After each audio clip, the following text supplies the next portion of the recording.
International class. আজকে আমরা বিভিন্ন সংগঠন পড়বো। হুম, আমি সবাইকে শুভেচ্ছা জানাচ্ছি, ডাক্তার মোহাম্মদ ইয়ামিন হোসেন হিমু। তো শুরুর আগেই তোমাদের ক্লাসে আজকে আমরা যে বিভিন্ন সংগঠন পড়বো, অর্থনৈতিক সংগঠন, রাজনৈতিক সংগঠন এবং আঞ্চলিক সে সংস্থা বা সংগঠন সেইগুলো। তো এইটা জানার আগে আমাদের প্রথমেই আমরা বিভিন্ন যে সংগঠনগুলো তোমাদের বইয়ে আছে, আজকে আমাদের টপিকস, ঠিক আছে, যে দেখো ওআইসি আন্তর্জাতিক এবং রাজনৈতিক যে সংগঠন। তো ওআইসি জানতে হলে আমাদের পিছনের একটা ব্যাকগ্রাউন্ড জানতে হবে, এবং তোমাদের এই সম্মেলন থেকে মেডিকেল ভর্তি পরীক্ষায় একটা প্রশ্ন বা সদর দপ্তর থেকে একটা প্রশ্ন আসার সম্ভাবনা খুবই বেশি। হ্যাঁ, যে কোন সংস্থার সদর দপ্তর কোথায়, কোন সংস্থার সদস্য পদ কত। বিশেষ করে সব থেকে আলোচিত দেখো আমাদের জিকে আন্তর্জাতিক বইটা একদম কনসাইজ করে সব থেকে গুরুত্বপূর্ণ, সব থেকে যেই টপিকসটা না পড়লেই নয়। আন্তর্জাতিক রাজনৈতিক সংস্থা কিন্তু অনেকগুলো আছে, অনেক জোট আছে, কিন্তু সেখানের ভিতরে বেছে বেছে মাত্র দুইটা বা তিনটা রাখা হচ্ছে তোমাদের সুবিধা করার জন্য। এই দুইটা তিনটার ভিতর থেকেও আমি আরো সহজ করে কনসাইজ করে আজকের ক্লাসে তোমাদেরকে বুঝিয়ে দেবো ইনশাল্লাহ। ঠিক আছে? তো চলো, এই যে ওআইসি বোঝার আগে আমাদেরকে এর পিছনের কিছু ব্যাকগ্রাউন্ড জানতে হবে। হ্যাঁ, ওআইসি বোঝার আগে আমাদের একটা ব্যাকগ্রাউন্ড জানতে হবে। সেই ব্যাকগ্রাউন্ডটা কি? আমরা বলছি আরব ইসরায়েল যুদ্ধ। ঠিক আছে? তো এই ব্যাকগ্রাউন্ড জানতে হলে একটু অতীতের একটু আমরা গল্প শিখবো বা একটা গল্প দেখবো। দেখো, এই ম্যাপটা গুরুত্বপূর্ণ। আমি তোমাদের বলছি ইন্টারন্যাশনাল পড়তে গেলে আমাদের ম্যাপটা বারবার আসবে। ঠিক আছে? তো দেখো, এই যে এই রাষ্ট্রটা, এই রাষ্ট্রটা হচ্ছে ফিলিস্তিন। ঠিক আছে? তো ফিলিস্তিনের বুকে ইসরায়েল প্রতিষ্ঠিত হয়। কেন প্রতিষ্ঠিত হয়? এবং তারই পরিপ্রেক্ষিতে আরব ইসরায়েল প্রায় 4বার যুদ্ধ বাঁধে। কেন বাদে এই জিনিসগুলো আমরা শিখবো, এর পিছনে ব্যাকগ্রাউন্ড তোমাকে জানতে হবে। এখন কেউ যদি মনে করো ভাইয়া যে না, আমাদের বই দাগিয়ে দিন, বা আজকে আমি টেকনিক শিখাবো, ছন্দ শিখাবো এবং পিছনে গল্প গল্প বলবো, ব্যাকগ্রাউন্ড বলবো, তাহলে তুমি পুরো ইতিহাসটা তোমার মাথার ভিতর গেঁথে যাবে। এবং এই সম্মেলনটা কেন আসলো, এই সংস্থা কেন আসলো, এখান থেকে আমি যে গল্পটা বলবো, এই গল্পের পিছনে 3-4টা সংগঠন বা সংস্থা জড়িত। ঠিক আছে? এই ঘটনার প্রেক্ষিতে। তো আমরা যদি বলি ইসরায়েল, ইসরায়েল একটা ইহুদি রাষ্ট্র। বহু বছর আগে, হাজার হাজার বছর আগে এখানে ইসরায়েলরা ইহুদিরা বসত করতো। এরপরে যখন রোমান সাম্রাজ্যরা আসে, এই ফিলিস্তিনি ভূমি থেকে রোমানরা যখন দখল করে নেয়, তখন ইহুদিদের তাড়িয়ে দেয়। ইহুদিরা মিডিল ইস্ট সহ ইউরোপের বিভিন্ন দেশে ছড়িয়ে ছিটিয়ে পড়ে। এরপরে এদের কোনো মানে ভূমি ছিল না। এরপর পরবর্তীতে কি হয়? এর পরবর্তীতে যখন উসমানীয় সাম্রাজ্য আসে, আমরা জানি অটোমান সাম্রাজ্য, তখন আবার এই ফিলিস্তিনি এই এলাকাটা উসমানী সাম্রাজ্যের অন্তর্ভুক্ত হয়ে যায়। ঠিক আছে? তো এই এলাকাটা, এই যে ফিলিস্তিনি, এই যে এই জায়গাটা আছে, এই জায়গাটা জেরুজালেম নামক একটা স্থান আছে, যে স্থানটা মুসলিম, খ্রিস্টান এবং ইহুদিদের জন্য একটা গুরুত্বপূর্ণ স্থান। তো এই সময় প্রথম বিশ্বযুদ্ধের আগে, তোমরা এর আগে যুদ্ধের ক্লাসগুলো করে ফেলছো, তো প্রথম বিশ্বযুদ্ধের আগে উম, আমরা জানি ইহুদিরা জ্ঞান বিজ্ঞানে অনেক এগিয়ে ছিল। তো ওরা ব্রিটিশদের একসময়, যেন আমরা একটু পরেই দেখবো যে কলোনিয়াল মাস্টার বলা হয় ব্রিটিশকে, সকল দেশের উপর তার আধিপত্য বিস্তার করতো। তো এই ইহুদিরা ব্রিটিশদের সাহায্য করে। হুম, সাহায্য করার পরে যারা জায়ান্টবাদী, যারা ইহুদি বিভিন্ন দেশে ছড়িয়ে ছিটিয়ে ছিল, এরা একটা সংগঠন তৈরি করে। ঠিক আছে? তো এই সংগঠন কি বললো, যে ব্রিটিশদের কাছে দাবি জানালো আমাদের জন্য একটা দেশ দেন। ব্রিটিশ কেন এই দাবি মেনে নেই? কারণ ব্রিটিশদের ইহুদিরা অর্থ দিয়ে, প্লাস ইহুদিরা ব্রিটিশদের অর্থ দিয়ে প্লাস তার জ্ঞান বিজ্ঞান দিয়ে, বিশেষ করে ডিনামাইট আবিষ্কারের একটা ঘটনা আছে, এইভাবে ব্রিটিশদের বিভিন্ন ভাবে সাহায্য করে। এরই পরিপ্রেক্ষিতে বেলফোর ঘোষণা আসে 1917 সালের দিকে।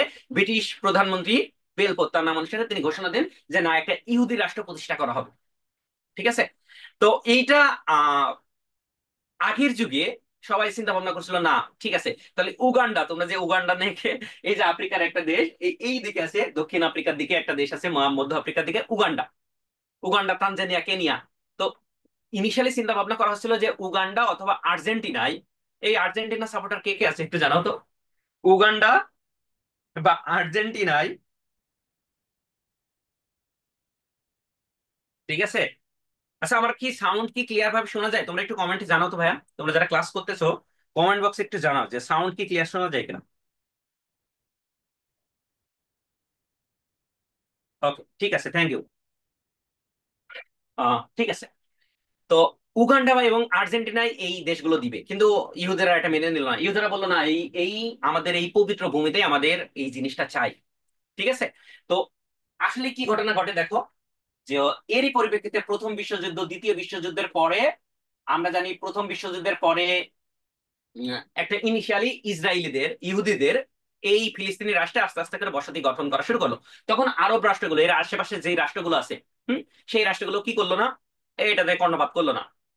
তো ফাইনালি যখন দ্বিতীয় বিশ্বযুদ্ধ শুরু হয়ে গেল, দ্বিতীয় বিশ্বযুদ্ধের পরে আরো ফোর্স করতে থাকলো যে ইহুদিরা যে তারা আন্দোলন শুরু করে দিল আমাদের একটা আলাদা রাষ্ট্র চাই। এবং ওই যে 17 সালে বেলফোর ঘোষণার মাধ্যমে ব্রিটিশরা কথা দিয়েছিল যে ইহুদিদের জন্য আলাদা একটা রাষ্ট্র দিবে, এরই পরিপ্রেক্ষিতে 1948 সালে এই ফিলিস্তিনের বুকে ইসরায়েলকে প্রতিষ্ঠা করে দিল। ঠিক আছে। কিন্তু তখন নিয়ম ছিল, এখন ইসরায়েলরা ফিলিস্তিনিরা তো এটা মেনে নিবে না, তখন ইসরায়েলদের সাথে একটা যুদ্ধ হয়ে গেল, একটা গৃহযুদ্ধ। এই যুদ্ধে তখন ব্রিটেন দেখছে না এটা তো মহা ঝামেলা। ঠিক আছে। তখন ব্রিটেন কি করলো, এটা জাতিসংঘের উপর ছেড়ে দিল, যে জাতিসংঘ আপনি আপনি দেখুন। তো জাতিসংঘ স্বাভাবিকভাবেই, তোমরা জানো যে দ্বিতীয় বিশ্বযুদ্ধের ইসরায়েলের প্রতি এত এত দরদ কেন দেখালো, তখন ইসরায়েল একটা সিম্পেথি কাজ করে ইসরায়েলের উপর। ঠিক আছে। তোমরা জানো দ্বিতীয় বিশ্বযুদ্ধে জার্মানির যে হিটলার ছিলেন, তিনি প্রায় কত কত লক্ষ ইহুদিকে হত্যা করে। তো সারা বিশ্বে একটা সিম্প্যাথি ক্রিয়েট করছিল ইসরায়েলেরা, ইহুদিরা, যে না আমাদেরকে হত্যা করা হয়েছে। তখন বিশ্বের জাতিসংঘ বললো না ঠিক আছে তাহলে ওদেরকে এখানে থাকতে দেওয়া হোক। এবং একটা অন্যায় আবদার করলো, এই ভূমিটা আমার, এই ভূমিটা ফিলিস্তিনের। অথচ জাতিসংঘের ম্যাক্সিমাম লোকজন বললো না, এর 56% জমি, 56% জমি পাবে ইসরায়েল, এবং বাকি 44% পাবে ফিলিস্তিনিরা। তার মানে আমাদের ভূমি অন্যদেরকে দিয়ে দিচ্ছে, কারণ আমরা ছিলাম দুর্বল। ঠিক আছে, তাও মেনে নিলে এইভাবে চললো। কিন্তু এর মাঝখানে এভাবে ইসরায়েল থাকলো। এর মাঝখানে কি করলো, ইসরায়েল 48 সালের 14ই মে নিজেদের স্বাধীনতা ঘোষণা করে বসলো।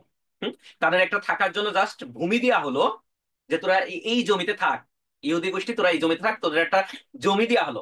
তারা কি করলো, জমি পাওয়ার সাথে সাথে দেশ, স্বাধীন দেশ ঘোষণা করে ফেলবে, যে আমরাই স্বাধীন। তো এরা যখন স্বাধীনতা ঘোষণা করলো ইসরায়েল, স্বাভাবিকভাবেই এর চারপাশের যে দেশগুলো, হুম, এই চারপাশের যে দেশগুলো, এই যে এই চারপাশে যে, এখানে আছে মিশর, এখানে আছে মিশর, এখানে আছে জর্ডান, এখানে আছে সৌদি আরব, এখানে আছে সিরিয়া, এবার আছে লেবানন, এরা কিন্তু মেনে নিল না। তো যখনই ইহুদি জাতিগোষ্ঠী এই ফিলিস্তিনি বুকে আসতে শুরু করলো, এই আরব দেশগুলো তারা কি করলো, আরব লীগ গঠন করলো। আরব লীগ কি, তাহলে গল্প যদি তুমি মনে রাখতে পারো তাহলে তোমার এই সংগঠন একদম পানির মতন সহজ হয়ে যাবে। তাহলে এরা আরব লীগ কেন গঠন করলো, যখন ফিলিস্তিনির এই আরব রাষ্ট্রগুলোর ভিন্ন ভিন্ন দেশি লোকজন আসতে শুরু করলো, তারা একজোট হয়ে, যে আরব ভাষাভাষী যারা আরবি ভাষায় কথা বলে, এই দেশগুলো ইনিশিয়ালি 6টা দেশ নিয়ে আরব লীগ গঠন হয়। ঠিক আছে। তো এই আরব দেশগুলো যখন 48 সালে, এই ফিলিস্তিনি 48 সালে যখন তার স্বাধীনতা ঘোষণা করলো 14ই মে, এরা এটা মেনে নিল না। এরা কি করলো, ইসরায়েলের উপর আক্রমণ করে বসলো, যে না তোমাদের স্বাধীনতা আমরা মানি না, এই রাষ্ট্র ফিলিস্তিনের বা আমাদের, এই রাষ্ট্রে এরা যুদ্ধ শুরু করে দিল। যখন এরা আরব ইসরায়েল যুদ্ধ শুরু হয়ে গেল, এই জন্য বলা হয় এটা প্রথম আরব ইসরায়েল যুদ্ধ 48 সালে বেঁধে যায়। ঠিক আছে। তো এই যুদ্ধ যখন বাঁধলো, তখন কি ঘটনা ঘটে, সবাই সবার স্বার্থ নিয়ে ভাবলো, এই ফিলিস্তিনের কথা কেউ ভাবতেছে না। ঠিক আছে। জর্ডান ভাবলো আমি এই যে জেরুজালেমের একটা অংশ দখল করে নিয়ে এটা আমার জর্ডানের অন্তর্ভুক্ত করে দিল। মিশর ভাবলো আমার এখানে তো সিনাই উপদ্বীপ আছে, আমি ইসরায়েলের একটা অংশ দখল করে নেবো। ঠিক আছে, সবাই সবার ধান্দা চিন্তা ভাবনা করতে লাগলো। আলটিমেটলি কি হলো, আরব দেশগুলো ছিল কম শক্তিশালী, ওদের অত অস্ত্র ছিল না, এবং তারা ভাবছিল ইসরায়েল নতুন একটা দেশ, অন্য দেশ থেকে আসছে, ওদের মানে এত শক্তি নাই। তো স্বাভাবিকভাবেই এই যুদ্ধে ইসরায়েল জিতে গেল। এবং এই যুদ্ধে পশ্চিমা দেশগুলো, ইউরোপের দেশগুলো ইসরায়েলকে অস্ত্র দিয়ে, অত্যাধুনিক অস্ত্র দিয়ে সাহায্য করলো। স্বাভাবিকভাবেই এই আরব লীগ বা আরবের যে দেশগুলো ছিল, বাকি দেশগুলো, তারা এই যুদ্ধে পরাজিত হলো। এই যুদ্ধে পরাজিত হওয়ার সাথে সাথে ইসরায়েলের সাহস আরো বেড়ে গেল। ইসরায়েলের সাহস আরো বেড়ে যে কি হলো, ইসরায়েল কি করলো, তাকে যে জাতিসংঘ 56% জমি দিচ্ছিল, সে এবার টোটাল 77% জমি মানে দখল করে নিল। তাহলে দেখো, এই ভূমির 77% সব ইসরায়েল দখল করে নিল। এবার কি করলো, জর্ডান নিয়ে যুদ্ধে জর্ডানের একটা অংশ, ফিলিস্তিনের একটা অংশ জর্ডান দখল করে নিল, এবং এই পাশটা আর একটা অংশ মিশর দখল করে নিল। তাহলে ফিলিস্তিনিদের যে জায়গা ছিল, আলটিমেটলি লস ফিলিস্তিনিদেরই হলো। ঠিক আছে। এর পরবর্তীতে ঠিক আছে, 1956 সালে মিশর কি করলো, এইদিকে যে সুয়েজ খাল ছিল, আমাদের জানি যে সুয়েজ খাল, এই সুয়েজ খাল দখল করে নিল এবং জাতীয়করণ করে ফেললো। এই যে জামাল আবদেল নাসের, ঠিক আছে, তিনি এই সুয়েজ খাল যখন আবার দখল করে নিলেন, তখন এই ইসরায়েলের সাথে মিশরের একটা ঝামেলা তো আগে থেকেই ছিল। এবং এই সুয়েজ খাল দিয়ে যাদের তেলবাহী জাহাজগুলো যেত, ফ্রান্স, ব্রিটেন, আমেরিকা, এদের সাথে আঘাত হানলো। ওরা কি করলো, এই 56 সালের যুদ্ধে আবার জড়িয়ে পড়লো মিশরের সাথে। এবং তার বিপরীত দেশগুলো কারা, ইসরায়েলের সাথে আছে, এবং ইসরায়েলের সাথে স্বার্থান্বেষী ফ্রান্স এবং আমেরিকা জড়িয়ে পড়লো। তাহলে এই 56 সালের যুদ্ধে আরবের সাথে আবার যুদ্ধ ঘটলো, আরব ইসরায়েল দ্বিতীয় যুদ্ধ ঘটলো। এর পরবর্তীতে আমরা এত যুদ্ধের ঘটনায় যাব না, 67 সালে, ও এর ভিতরে এর ভিতরে কি ঘটনা ঘটলো দেখো। এই যে ফিলিস্তিনি ভূমি আস্তে আস্তে ইসরায়েল দখল করে নিচ্ছে, তো ইসরায়েলের যে পিএলও প্রতিষ্ঠা হয় 64 সালে ফিলিস্তিনের বুকে, হ্যাঁ, প্যালেস্টাইন লিবারেশন অর্গানাইজেশন, এটা ইয়াসির আরাফাতের নেতৃত্বে আহ এই পিএলও গঠিত হয়, যার রাজধানী রামাল্লাতে। হ্যাঁ, তো এরা এদের স্বাধীনতার জন্য এভাবে আন্দোলন চালাইতে থাকলো, যে সবাই তোমরা যুদ্ধ করতেছো, আমাদের ভাগে কি আসছে, কিছু আসতেছে না। 67 সালে কি হয়, 67 সালে আবার এদের ভিতরে এই জমি জমা নিয়ে যুদ্ধ বেঁধে যায়। ঠিক আছে, এই যুদ্ধে আবার ইসরায়েল জয়লাভ করে, কারণ ইসরায়েল তো জিতবে, তার পিছনে বড় শক্তি আছে, আরবদের এত শক্তি ছিল না। এর পরবর্তী ফাইনালে আরেকটা যুদ্ধ বাঁধে 73 সালে। এই 73 সালে যখন যুদ্ধ বাঁধে, খুব মজার বিষয় দেখো, এই 73 সালে যখন যুদ্ধ বাঁধে, এই যে ফিলিস্তিনের ম্যাক্সিমাম অংশ দখল করে নেয় ইসরায়েল। ঠিক আছে, এবং একই সাথে মিশরের একটা সিনাই উপত্যকা ছিল, যেটা নিয়ে আমি প্রত্যেক ক্লাসে বারবার বলি, সিনাই উপত্যকা, এটাও দখল করে নিল। এই পাশে সিরিয়ার একটা গোলান মালভূমি ছিল, সেই গোলান মালভূমিও ইসরায়েল দখল করে নিল। কি একটা বিষয় দেখো, প্রত্যেকটা যুদ্ধে আরবরা হেরে গেল। এবার এবার মিশর কি করলো, মিশরের তো লস হয়ে গেল। মিশর তো সুয়েজ খাল তো নিয়েই নিয়েছে, ভালো কথা, কিন্তু তার একটা সিনাই উপদ্বীপ ইসরায়েলের কাছে হারিয়ে ফেলছে।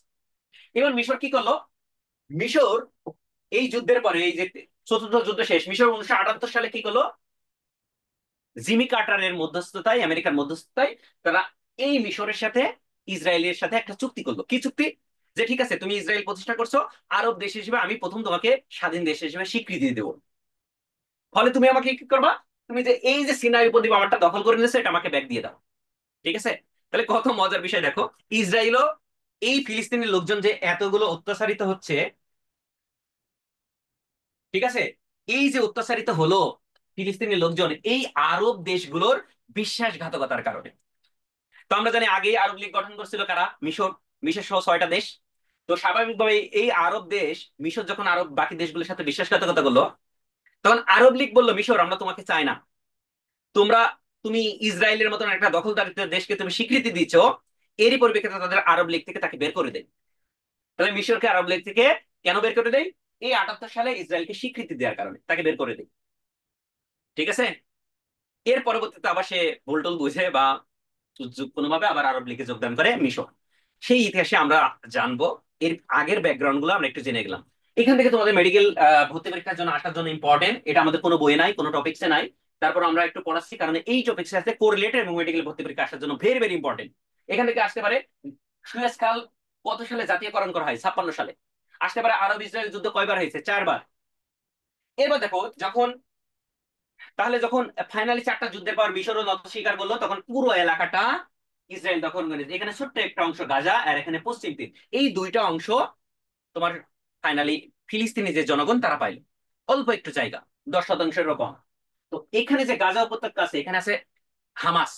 তো হামাস এই অত্যাচার সহ্য করতে করতে করতে একসময় কি করলো, তারা ইন্তিফাদা, 1987 সালে ইন্তিফাদা, এটা একটা আরবি শব্দ, ঠিক আছে, যার শব্দের অর্থ হচ্ছে জাগরণ। তারা কি করলো, ওই যে ইসরায়েল এই দখলদারিত্ব বিরুদ্ধে তারা পাথর মারা শুরু করলো, পাথর মেরে প্রতিবাদ শুরু করলো। এরপর ফাইনালি হামাস শক্তিশালী হলো আস্তে আস্তে, এবং 7 অক্টোবর 2023 সালে ব্লাড আল আকসা তারা আক্রমণ করে এই যুদ্ধের এই সেই যুদ্ধটা এখনো চলতেছে, ইসরায়েলের সাথে ফিলিস্তিনের যে যুদ্ধ।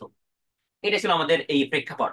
এর প্রেক্ষাপটে তাহলে কি হলো, এই যে 67 সালে যখন, এই যে 48 সাল 56 সালে যুদ্ধ তো চলতে আছে, আরব লীগের সাথে যখন এই 6 দিনের যুদ্ধ বাঁধলো, তখন আরব দেশগুলো ভাবলো যে না, আমাদের মুসলিম যেসব বিশ্বের দেশ আছে, কারণ এই 67 সালে যুদ্ধে ইসরায়েল কি করলো, জেরুজালেমে দখল করে নিল। আর জেরুজালেম আগেই বলছি মুসলিমদের জন্য একটা পবিত্র স্থান, বাইতুল আল আকসা এখানে অবস্থিত, আমাদের প্রথম কাবা যেটা আমরা বলা হয়। হুম, আমাদের হযরত মুহাম্মদ সাল্লাল্লাহু আলাইহি ওয়াসাল্লামও হিজরতে যাওয়ার সময় ওখানে ওখানে অবতরণ করছিলেন, মানে একটা পবিত্র ভূমি। ঠিক আছে, পবিত্র মসজিদ বাইতুল্লাহ আকসায় আগুন লাগিয়ে দেয়। তখন মুসলিম বিশ্বের লোকজন ভাবলো যে না, তাহলে আমাদের একত্রিত হতে হবে, আমাদের একটা মুসলিম বিশ্বের একটা সংগঠন থাকতে হবে। এরই পরিপ্রেক্ষিতে 1967 সালে আমার যুদ্ধ হয়। তো 1969 সালের 25শে সেপ্টেম্বর আরব দেশগুলো, বিশেষ করে আরব দেশগুলো এই উদ্যোগটা গ্রহণ করে, যে আমরা একটা ওআইসি গঠন করব, OIC, organisation of Islamic cooperation. ঠিক আছে, তো এই ওআইসি প্রতিষ্ঠিত হয় ওই যে 67 সালে যুদ্ধ বাদে, তার যুদ্ধের পরে এটা গঠিত হয় 69 সালে। তাহলে মনে রাখবো 69 সালের 25 সেপ্টেম্বর, যেহেতু 25 আছে, তাহলে মনে রাখবো এর সদস্যকালীন বা প্রতিষ্ঠাকালীন সদস্য ছিল 25টা দেশ। পরবর্তীতে আরো দেশ আসছে, বর্তমানে সদস্য সংখ্যা 57 জন। যেহেতু ওআইসি, তার মানে সদর দপ্তর কোথায় হবে? জেদ্দাতে। আমরা জানি আমাদের পবিত্র আহ ভূমি বলতে বলতে প্যালেস্তাইনের জেরুজালেমকে বোঝাই দাও। আমাদের রোল মডেল কোনোটা না, আমাদের রোল মডেল কোনো দেশ না, আমাদের রোল মডেল ইসলাম ধর্মের হযরত মুহাম্মদ সাল্লাল্লাহু আলাইহি ওয়াসাল্লাম। তিনি জন্মগ্রহণ করছিলেন কোথায়? সৌদি আরবে। সেই সৌদি আরবের জেদ্দাতেই তার সদর দপ্তর করা হলো, সৌদি আরবের জেদ্দা। তাহলে তোমাদের মেডিকেল ভর্তি পরীক্ষার জন্য এতটুকু জানলেই চলবে যে ওআইসি সদর দপ্তর কত, প্রতিষ্ঠাকালীন সদস্য কতজন ছিল। হুম? তাহলে আমরা শিখে গেলাম এর প্রেক্ষাপট কি, সবকিছুই আমরা শিখে গেলাম ইনশাল্লাহ। ঠিক আছে। সরি, আমি একটা ভুল বলছিলাম যে হিজরত করার সময় না, মিরাজে যাওয়ার সময়। ঠিক আছে। তাহলে আমরা ওআইসি সম্পর্কে দেখো, কিছু দেশ আছে যেটা মুসলিম না, মুসলিম না হওয়া সত্ত্বেও, মুসলিম না হওয়া সত্ত্বেও আমাদের, মুসলিম না হওয়া ওআইসি সদস্য, সেগুলো কি? Uganda, Cameroon. এই দুইটা নাম মনে রাখলেই চলবে। উগান্ডা এবং ক্যামেরুন মুসলিম দেশ না, কিন্তু ওআইসি সদস্য। আবার দেখো, আমরা কিছুদিন আগে যে এই সিরিয়ার বাশার আল আসাদ ছিল, সেই বাশার আল আসাদ আমাদের মুসলিম ভাইদের উপর এত অত্যাচার করছিল, রাসায়নিক অস্ত্র পর্যন্ত সে নিক্ষেপ করছে। এই কারণেই এই ওআইসি থেকে সিরিয়াকেও সদস্যপদ স্থগিত করা হয়েছিল। এখন দেখা যাক আবার তার সদস্যপদ ফেরত পাইতে পারে। ওকে, এতটুকু জানলেই চলবে ইনশাল্লাহ। তাহলে ওআইসি থেকে এতটুকু জানলেই চলবে। এবার আসলে আমরা আরেকটা গুরুত্বপূর্ণ সংগঠন বলবো, সেটা হচ্ছে কমনওয়েলথ, কমনওয়েলথ অফ নেশনস। এটা একটা মজার বিষয়। দেখো ভাইয়া, যে তোমরা জানো যে ব্রিটিশরা, ঠিক আছে, ঠিক আছে, ব্রিটিশরা, এটা 93 নম্বর পেজে আসে দেখো। ব্রিটিশরা এক সময় সারা পৃথিবী শাসন করেছে, বিশ্ব শাসন করেছে, যারা প্রত্যেকটা দেশে তাদের কলোনি স্থাপন বা উপনিবেশ স্থাপন করেছিল। তো আমরা কলোনিয়াল মাস্টার বলা হয় কতগুলো দেশকে, যেমন ইউকে, পর্তুগাল, স্পেন, ফ্রান্স। ঠিক আছে। তো এরকম বলা হতো কিন্তু, যে এমন মানে যুক্তরাজ্য বা ইংল্যান্ডকে বলা হতো যে তার সাম্রাজ্য এত বেশি বিস্তৃত যে বিশ্বের সব সময়, সব সময় তার তার সাম্রাজ্য, ব্রিটিশ সাম্রাজ্য কখনো অস্তমিত হয় না। অস্তমিত হয় না মানে কি? দেশে তার যে কলোনিগুলো আছে, কোনো না কোথাও, কোথাও না কোথাও সবসময় দিনের বেলা থাকে, মানে সারা বিশ্বব্যাপী তার কলোনি, তার সাম্রাজ্য বিস্তৃত। তার মানে বলা হয় যে ব্রিটিশ সাম্রাজ্য কখনো অস্তমিত হয় না, এই জন্য তারা বলা হতো। তো দেখো, একসময় আমাদের অনেকগুলো দেশ, আমরা এই ব্রিটিশদের উপনিবেশ ছিলাম, ব্রিটিশদের অধীনে ছিলাম, ব্রিটিশরা আমাদের শাসন করেছে। তো একসময় আমরা স্বাধীন হয়ে গেলাম। তো এই ব্রিটিশদের মাথায় ইয়ে খেললো যে আমরা তো একসময় সারা বিশ্ব শাসন করেছি, তাহলে এটা আমাদের মনে রাখতে হবে, তারা স্বাধীন হয়ে গেছে যাক, কিন্তু তারা যে আমাদের অধিভুক্ত ছিল সেটা তাদের মনে রাখতে হবে, সেটা তাদেরকে অবশ্যই মনে রাখতে হবে। ঠিক আছে। আর মনে রাখতেও তারা যাতে স্মরণ করে যে আমরা তাদের প্রভু ছিলাম, এবং এর বিনিময়ে তারা কি দিবে? আমাদের কিছু ফ্যাসিলিটি দিবে। আর আমরাও ভাবলাম ঠিক আছে, আমরা যে মানে ফাও ফাও যদি ফ্রি পয়সায় কিছু ফ্যাসিলিটি পাই তাহলে অসুবিধা কোথায়। তো স্বাভাবিকভাবে এই যে যেসব দেশগুলো ব্রিটিশদের অধীনে ছিল বা ব্রিটিশদের উপনিবেশ ছিল, সেই দেশগুলো নিয়ে একটা আহ সংস্থা গঠন করা হতো, তার নাম হচ্ছে কমনওয়েলথ অফ নেশনস। তো এটা আসলে একবারে হয় নাই। আমাদের যে বেলফোর ছিল, আমরা বলছিলাম ইহুদি রাষ্ট্রের প্রতিষ্ঠা করে সেই বেলফোর, সেই বেলফোরই 1926 সালে থেকে ইম্পেরিয়াল সম্মেলন করেন। ইম্পেরিয়াল সম্মেলনের মাধ্যমে এই ব্রিটিশ কমনওয়েলথ অফ নেশনস ধারণার গোড়াপত্তন করেন। ঠিক আছে।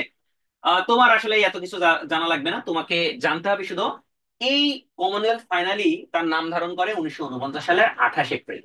তোমাদের বই এখানে 26 এপ্রিল লেখা আছে, একটু কারেকশন করে নাও, এটা হবে 28 এপ্রিল।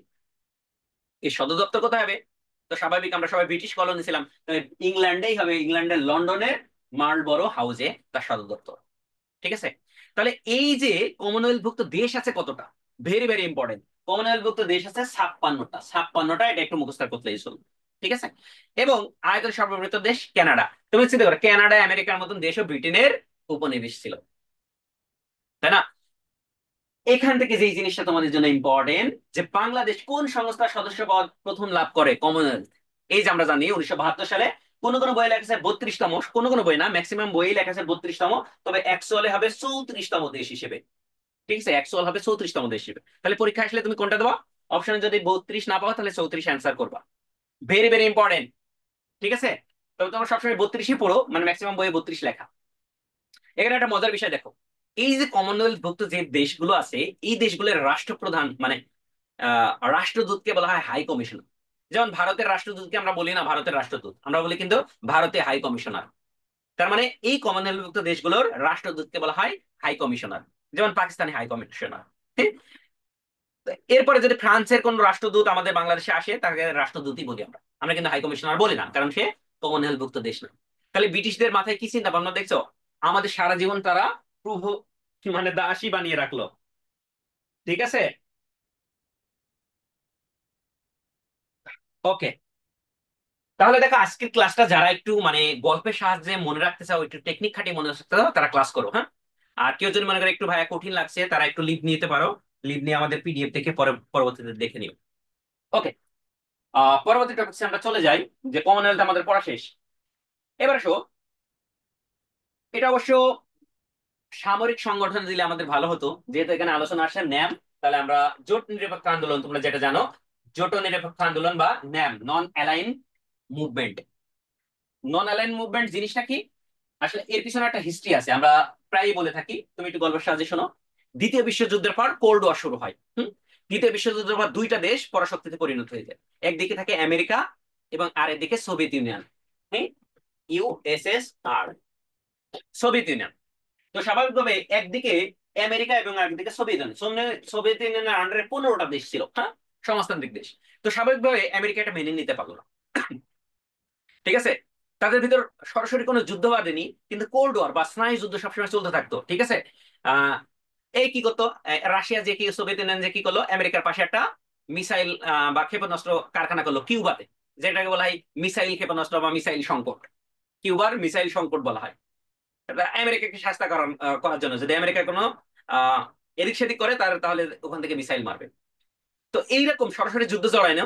ঠিক আছে, এরা পরোক্ষভাবে যুদ্ধ জড়াইতো, এটাকে বলে স্নায়ু যুদ্ধ বা কোল্ড ওয়ার। তো স্বাভাবিকভাবেই সোভিয়েত ইউনিয়ন 15টা দেশ নিয়ে বিশাল একটা সাম্রাজ্য নিয়ে, তার অনেক সেনাবাহিনী, অনেক নৌবাহিনী, দেশ শক্তিশালী হয়ে গেল। আমেরিকা এটা মেনে নিল না। আমেরিকা কি হলো, এই যে একটা দেশ, এই যে পৃথিবী, এখানে আছে সোভিয়েত ইউনিয়ন আর এটা আমেরিকা। আমেরিকা কি হলো, এই সোভিয়েত ইউনিয়নের পাশাপাশি দেশগুলো আছে, এই দেশগুলো নিয়ে ন্যাটো গঠন করলো, north Atlantic treaty organization, NATO. আমরা একটু পরে পড়বো। তাহলে দেখো, এই যে এটা আটলান্টিক মহাসাগর, এই আটলান্টিক মহাসাগরের উত্তর দিকে এই দেশগুলো নিয়ে সে কি করলো, ন্যাটো গঠন করলো। ঠিক আছে, ন্যাটো গঠন করলো। তাহলে দেখো, একদিকে আমার শক্তিশালী আমেরিকা দেশ, আর একদিকে হলো সোভিয়েত ইউনিয়ন।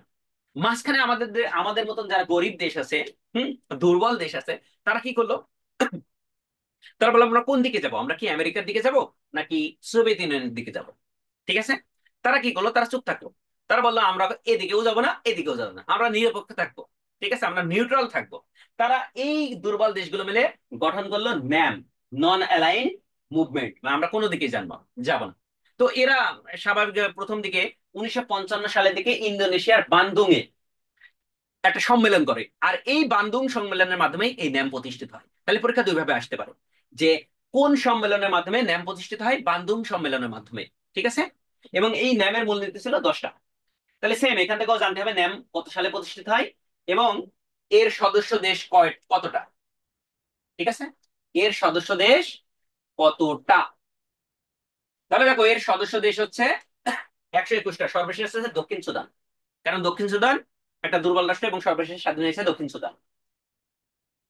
ঠিক আছে, তাহলে আমরা ন্যাম জেনে গেলাম। এখান থেকে একটা গুরুত্বপূর্ণ প্রশ্ন তোমাদের আসতে পারে, ট্রিপল এন, NNN, এটা কি, NAM news network. Very very important, এটা পরীক্ষা আসতে পারে, যে ন্যাম নিউজ নেটওয়ার্ক বা ট্রিপল এন শব্দের অর্থ কি। তাহলে আমাদের দেখো যে সংগঠন ছিল রাজনৈতিক সংগঠন, সেখানে আমরা এবার আঞ্চলিকে ঢুকে যাচ্ছি। আর একটু আঞ্চলিক সংগঠন দেখি, ইউরোপীয় ইউনিয়ন। ঠিক আছে। তো এই যে ইউরোপ মহাদেশ, সেই ইউরোপ মহাদেশ সবচেয়ে উন্নত, আমাদের সবার স্বপ্ন থাকে ইউরোপে যাওয়া। তোমরা কে কে ইউরোপে যাইতে চাও বলো তো। কোল্ড ওয়ার, হ্যাঁ ওটা হবে কোল্ড ওয়ার। ঠিক আছে, ঠিক আছে। তো দেখো, এই ইউরোপের যে দেশগুলো ছিল, ইনিশিয়ালি কয়েকটা দেশ মিলে চিন্তা ভাবনা করলো, ইউরোপের যারা আমরা দেশ আছে আমরা মিলেমিশে একসাথে থাকি, ফলে আমাদের কি সুবিধা হবে। তো প্রথমেই তারা কি গঠন করো, ইইসি, ইউরোপীয় ইউনিয়ন কমিউনিটি গঠন করলো, যে আমরা একটা কমিউনিটি গঠন করি। ঠিক আছে। সেই কমিউনিটি কি করলো, এরই পরিপ্রেক্ষিতে ইউরোপীয় ইউনিয়ন তৈরি হয়ে যায়। ঠিক আছে। তাহলে ইউরোপিয়ান ইউনিয়ন কিন্তু একসাথে আসেনি, অল্প প্রথমে কয়েকটা দেশ মিলে ইইসি তৈরি করে, তার মানে ইউরোপীয় ইউনিয়ন বা ইউরোপিয়ান ইকোনমিক কমিউনিটি। যে আমরা একসাথে মিলেমিশে থাকি, আমাদের একসাথে চলাফেরা করে, তাহলে আমাদের জন্য সুবিধা হবে। তো এই কমিউনিটি, ইকোনমিক কমিউনিটি ইউরোপিয়ানের কয়েকটা দেশ মিলে তারা প্রথমে কি করলো, তারা 1985 সালের দিকে, একটু মনে রাখো, একটু নোট করো, 1900, তখন কিন্তু ইউরোপিয়ান ইউনিয়ন নামকরণ হয়নি, তখন ইইসি বলা হতো, ঠিক আছে? তো 1985 সালে তারা একটা চুক্তি করে, সেই চুক্তির নাম ছিল সেনজেন চুক্তি। ভেরি ভেরি ইম্পর্টেন্ট তোমাদের মেডিকেল ভর্তি পরীক্ষার জন্য। সেনজেন চুক্তি। সেনজেন চুক্তি মানে কি? আমরা ইউরোপিয়ান, এই যে এই কমিউনিটিভুক্ত যতগুলো দেশ আছে, 26টা বা 27টা, আমাদের কোনো বর্ডার থাকবে না। আমরা যে চাইলে এক দেশ থেকে আরেক দেশে যাইতে পারবো, কোনো ভিসা লাগবে না। এই যে অবাধ ভিসা ছাড়াই এক দেশ থেকে আরেক দেশে আরেক সীমানায় ঢুকে যাওয়া, এই চুক্তির নাম ছিল সেনজেন চুক্তি, ঠিক আছে? তাহলে এটা খুব সুবিধা যে এক পাসপোর্ট নিয়ে তুমি যদি ইউরোপের একটা দেশেই, এই সেনজেনভুক্ত একটা দেশের পাস ভিসা পাইতে পারো, তাহলে তুমি সব সব দেশে চলতে পারবা, ঠিক আছে? এটা একটা মজার বিষয়, খুব সুন্দর একটা জিনিস। তো এইটা দেখার পরে ইংল্যান্ড ভাবলো, ইংল্যান্ডও কিন্তু ইউরোপিয়ান ইউনিয়নের সদস্য ছিল, ইংল্যান্ড ভাবলো না, এটা হতে পারে না।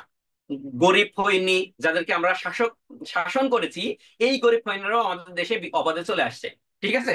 তো ওরা ভাবলো কি, এই গরিব ফৈনিদের আমাদের দেশে আনা যাবে না, ঠিক আছে? তো এরা কি করলো, এই গরিব, বললো যে এই গরিব ফৈনিদের আমাদের দেশে অবাধে ঢুকতে দেবো না। ফলে এরা কি করলো, এরা এই ইউরোপিয়ান ইউনিয়ন থেকে বের হয়ে গেল, বা সেনজেন চুক্তি এরা মানলো না। এরা বললো, আমি তোমাদের ভিতরে থাকবোই না, তোদের সাথে আমি নাই, আমি যাদেরকে শাসন করছি তারা আমার দেশে আমার পারমিশন ছাড়া চলে আসছে। তো এরা এরা চলে গেল, যে ইংল্যান্ড যে বের হয়ে গেল, এ কারণে হয় ব্রেক্সিট। এটা প্রায় তোমাদের ভেরি ভেরি ইম্পর্টেন্ট মেডিকেল ভর্তি পরীক্ষার জন্য। ব্রেক্সিট কি?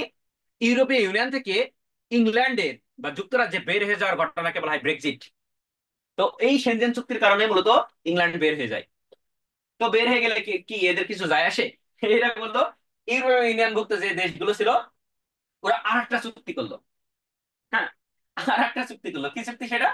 দেখো, ম্যাস্ট্রিক্ট চুক্তি 92 সালে, 92 থেকে আমি মনে রাখবো দুই, এই দুই থেকে আমার দুইটা জিনিস মনে রাখতে হবে। হ্যাঁ, এটা কি করলো, এই ইউরোপীয় ইউনিয়নের নাম ছিল ইইসি, ইউরোপিয়ান ইকোনমিক কমিউনিটি। এরা বললো, আমরা এখন থেকে আর এই নামটি থাকবে না, এই এটার নাম হয়েছে ইইউ, ইউরোপিয়ান ইউনিয়ন। তাহলে একটা আছে নাম চেঞ্জ করা একটা চুক্তির ফলে। আরেকটা কি করলো, এরা বললো এই ম্যাস্ট্রিক্ট চুক্তির ফলে আমাদের এই ইউরোভুক্ত বা ইউরোপিয়ান ইউনিয়নভুক্ত যতগুলো দেশ আছে, আমরা সবাই একক মুদ্রা চালু করবো, যার নাম হবে ইউরো, যার নাম হবে ইউরো। তাহলে পরীক্ষা আসতে পারে যে এই ইউরোপে যে একক মুদ্রা ইউরো চালু হয় কোন চুক্তির মাধ্যমে? ম্যাস্ট্রিক্ট চুক্তির মাধ্যমে, ঠিক আছে? আবার সেনজেন চুক্তি কি? একটা অবাধে সীমানা বা ভিসা ছাড়া এক দেশ থেকে আরেক দেশে চলে যাওয়ার যে চুক্তি। খুব ভালো কথা। তাহলে এই ইউরোপিয়ান ইউনিয়নভুক্ত সদস্য দেশ আছে 27টি, 27টি দেশ। কিন্তু এই মুদ্রা কিন্তু আছে সবার নাই, এই 27টি দেশের ভিতরে মাত্র 20টা দেশ এই ইউরো মুদ্রা গ্রহণ করছে। এবং ইউরোপীয় ইউনিয়নের বাইরের 6টা দেশ, এটা আমরা একটু তোমাদের মুদ্রার একটা ক্লাস নিয়েছিলাম, ছন্দ দিয়ে, ওখানে দেখো প্লেস লিস্টে আছে, আমাদের পাবলিক করা আছে, ওখান থেকে তোমরা চাইলে দেখে নিতে পারবা। তাহলে টোটাল এই 26টা দেশ ইউরো, মানে ইউরো মুদ্রা চালু করে। তাহলে এটা ম্যাস্ট্রিক্ট চুক্তির মাধ্যমে এটা চালু হয় 1999 সালে, 1 জানুয়ারি থেকে ইউরো মুদ্রা চালু হয়ে যায়। তাহলে এটাও ভেরি ভেরি ইম্পর্টেন্ট মেডিকেল ভর্তি পরীক্ষার জন্য, ভেরি ভেরি ইম্পর্টেন্ট, যে ইউরো চুক্তি। আমরা তাহলে বলছি ইউরো চালু হয় কত সালে? 1 জানুয়ারি 1999 সালে, ঠিক আছে? 26টি দেশ আছে, ইউরোপিয়ান যুক্ত 20টা, আর বাকি অন্যান্য 6টা। ওকে,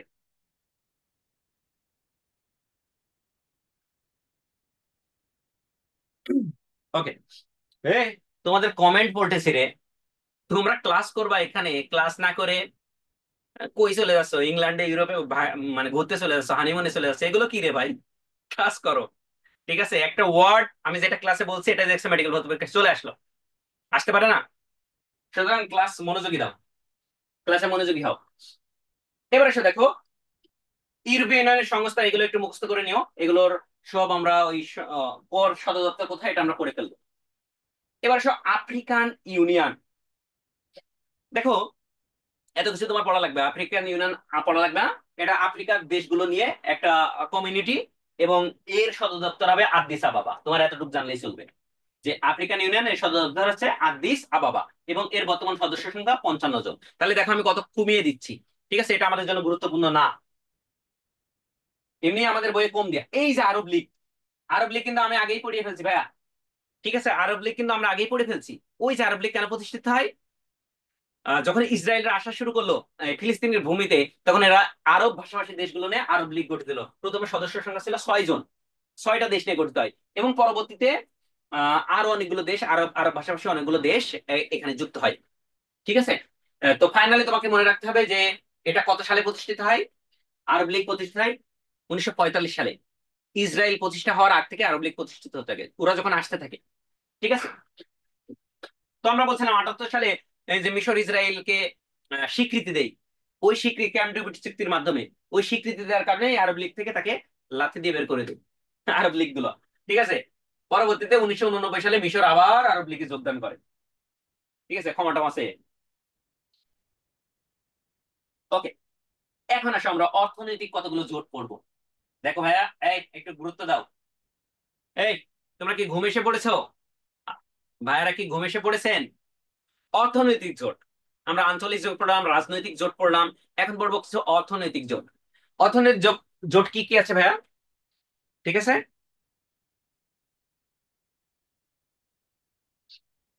আসো, অর্থনৈতিক, আমরা G7 পড়বো, G7। G7 কি? গ্রুপ অফ সেভেন, এটা আমরা মনে রাখবো, গ্রুপ অফ সেভেন। ঠিক আছে। তো গ্রুপ অফ সেভেন কারা? যারা অনেক শক্তিশালী, অনেক বেশি ধনী, রিচ, শিল্পোন্নত দেশগুলো, সেগুলোকে আমরা বলবো গ্রুপ অফ সেভেন। G7 মানে গ্রুপ অফ সেভেন। ঠিক আছে। যারা রাজা, ধনী, তারা কি খাবে? তারা ভালো ভালো মানে ভালো খাবার খাবে। তাহলে রাজা কি খায়? মজার ফ্রাই কই মাছ খায়। রাজা মজার ফ্রান্স কই খায়। তাহলে এটা আমরা দ্বারা মনে রাখতে পারি। দেখো যে G7 ভুক্ত দেশগুলো কি কি আছে। রাজা থেকে মনে রাখবো রাশিয়া, রা থেকে মনে রাখবো রাশিয়া, জ থেকে জার্মানি, ম থেকে আছে মার্কিন যুক্তরাষ্ট্র, জ থেকে Japan, France, Italy, Canada, England. এভাবে আমরা মনে রাখতে পারি রাজা মজার খায় কই খায়। ছন্দ দ্বারা তোমরা মনে রাখতে পারো। হ্যাঁ, এখন আসো ভাইয়া, তাহলে এখানে তো 8টা দেশ হয়ে গেল, তাহলে আমি তো লিখছি G7। আসলে এটা ছিল G8, G08 ছিল। হুম। ওখানে রাশিয়া অন্তর্ভুক্ত ছিল। রাশিয়ার সাথে আমেরিকার সম্পর্ক খারাপ, রাশিয়ার সাথে ইউরোপের বাকি দেশগুলো সম্পর্ক খারাপ, কারণ ইউরোপের বাকি দেশগুলো ন্যাটোভুক্ত। তো 2014 সালে, দেখো ভেরি ভেরি ইম্পর্টেন্ট, এই কথাগুলো বারবার বলি, প্রত্যেকটা ক্লাসে বলি, কারণ একটার সাথে একটা কোরিলেট। 2014 সালে রাশিয়া ক্রিমিয়া দখল করে নেই, তাই না? কৃষ্ণ সাগরের ক্রিমিয়া দখল করে নেই। তখন এই G7 বলে রাশিয়াকে চাপে ফেলার জন্য যে যাও, তোমাকে এই G7 থেকে বের করে দিলাম। ঠিক আছে। তো রাশিয়া বলছে আমার কি যায় আসে তার। এই G7 থেকে বের হয়ে যাওয়ার পরে ওরা G8 থেকে বের হওয়ার পরে G7 হয়ে গেছে। তো রাশিয়া কি বসে থাকবে তাকে বের করে দিলে? রাশিয়া বসে নেই। সে বললো তোরা 7 জন মিলে তৈরি করছিস G7, আমি 20 জন মিলে তৈরি করবো G20। তো এই G20 গঠন করা হয় 1999 সালে 20টা দেশ নিয়ে। সরি, 19টা দেশ হবে, 19টা দেশ এবং একটা সংগঠন বা সংস্থা, ইউরোপীয় ইউনিয়ন। এটা কিন্তু পরীক্ষা আসার মতন। তাহলে কোন সংস্থা আর একটা সংস্থা মানে অন্তর্ভুক্ত? G20। তাহলে দেখো একটার সাথে একটা কোরিলেট। তাহলে আমরা পড়লাম একটা ধনী রাষ্ট্রগুলোর নাম পড়লাম, কেন একটা গরিব দেশ আমাদের মতন যারা গরিব, হুম, যারা পইন্নি, তাদের কথা আমরা একটু শুনি। তারা আছে D8। পইন্নি কারা? D8। D8 মানে কি? ডেভেলপিং, মানে উন্নয়নশীল, যারা উন্নয়ন করতেছে। ঠিক আছে, আমরা গরিব। তো গরিব কোন একটা ছেলে বিয়ে করছে। ঠিক আছে। বিয়ে করার পরে তার বউকে নিয়ে আসছে। তো স্বাভাবিক আর মা বাবা মেনে নেই। ঠিক আছে, তখন বাসা থেকে বের করে দিয়ে, যা বের হ। ওর মায়াও, মায়াটারও মনে করো বের করে দিছে। ঠিক আছে, এই গল্পটা আমি এক জায়গা থেকে শুনছি। তখন ওই মায়াটা ছেলেটাকে বলছে, এখন তো তো আমার মা বাবা এটা মেনে নিচ্ছে না, তুমি গরিব বলে, তাহলে আমার বাপ মা নাই, তুমি আমার সব। ঠিক আছে। তাহলে D8 ভুক্ত এই দেশগুলোর নাম আমরা মনে রাখতে পারি, বাপ মা নাই, তুমি সব। তাহলে এই বা থেকে মনে রাখবা কি? বাংলাদেশ। অ থেকে পাকিস্তান, মা থেকে কি? মালয়েশিয়া। ঠিক আছে, নাই থেকে কি? এভাবে প্রত্যেকটা, নাইজেরিয়া। তু থেকে কি? তুরস্ক। রসয় থেকে ইরান, মি থেকে মিশর। এই দেশগুলো থেকে তাহলে আমরা D7 বা D8, সরি D8 আমরা মনে রাখতে পারি। ঠিক আছে, এই ছন্দ দ্বারা। তাহলে আমরা যারা রাজা, G8 এবং D8, G8 থেকে G7 এসে এবং D8, এই দুইটা জিনিস মনে রাখবে ইনশাল্লাহ, তাহলে তোমাদের জন্য ইম্পর্টেন্ট। তাহলে উন্নত অর্থনীতির ভেতর এইগুলো তোমার জন্য ইম্পর্টেন্ট। এবার ওপেক। ওপেক থেকে তুমি কি পড়বা ভাইয়া? ওপেক থেকে তোমাকে শুধু পড়তে হবে যে ওপেক আসলে এই জিনিসটা কি। তেল উৎপাদন ও মূল্য নিয়ন্ত্রণ করার একটা সংস্থা। এর সদর দপ্তর কোথায় হবে? এই সদর দপ্তর তুমি জাস্ট পড়বা যে এই সদর দপ্তর বর্তমান সদস্য দেশ কোনটা, এবং এই সদর দপ্তর আছে অস্ট্রিয়ার ভিয়েনাতে। জাস্ট এতটুকু জানলে চলবে, আর কিচ্ছু পড়া লাগবে না। ওপেক কি? পেক থেকে পেট্রোলিয়াম, বুঝতেই পারছো, ওপেক মানে পেট্রোলিয়াম মানে তেল বা এই এই ধরনের। তাহলে এখান থেকে এতটুকু পড়লেই চলবে। এবার আসো আসিয়ান, আঞ্চলিক অর্থনৈতিক জোট। এতক্ষণ আমরা ইন্টারন্যাশনাল করছিলাম, এটা একটা অঞ্চল ভিত্তিক আসিয়ান। আসিয়ান বলতে আমাকে বোঝাচ্ছে যে সাউথ ইস্ট মানে পূর্ব এশিয়ার যেই দেশগুলো আছে, পূর্ব এশিয়ার দেশগুলো আছে 11টা। এই 11টা দেশের মধ্যে শুধুমাত্র পূর্ব তিমুর বাদে বা পূর্ব তিমুর বাদে বাকি যে 10টা দেশ আছে, এই 10টা দেশ হবে আসিয়ানভুক্ত দেশ। ঠিক আছে? তাহলে পরীক্ষা আসতে হবে আসিয়ান কি। তাহলে আসিয়ান কি আমি কি মনে রাখবো? একটা অর্থনৈতিক জোট। কোন এলাকার অর্থনৈতিক জোট? দক্ষিণ পূর্ব এশিয়া।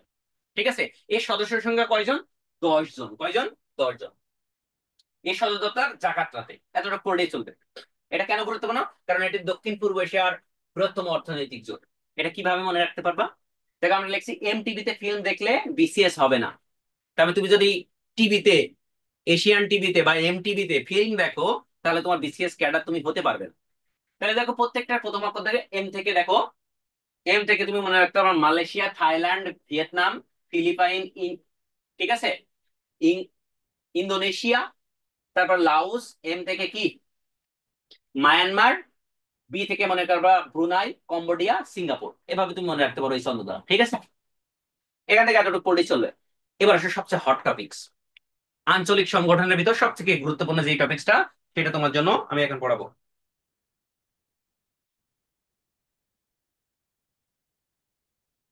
ওকে।